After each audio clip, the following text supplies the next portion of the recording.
قبر میں اتارنے والوں کی تعداد کا کیا ہے؟ چنانچہ قبر میں اتارنے والوں کا طاق عدد یا جفت عدد ہونا یہ کوئی ضروری اور لازم نہیں ہے۔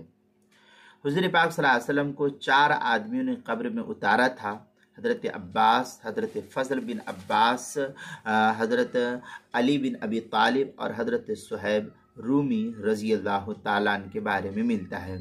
چنانچہ البحر الرائق کے اندر ہے ولا یضر وطر دخل القبر او شفع لنا ان نبی صلی اللہ علیہ وسلم لما دفن ادخلہ العباس و علی و فضل بن عباس و صہیب رضی اللہ عنہ مجمعین۔ یہ البحر الرائق کی عبارت ہے جو کوئٹہ کا چھپا ہوا نسخہ، اس کی تیسری جلد صفحہ 193، اور کیا نام ہے جو البحر الرائق جو زکریا بگٹی پور دیوبند کا ہندی نسخہ، اس کی دوسری جلد صفحہ 339، کتاب المسائل دوسری جلد صفحہ 96 پر اس کو نقل کیا گیا ہے۔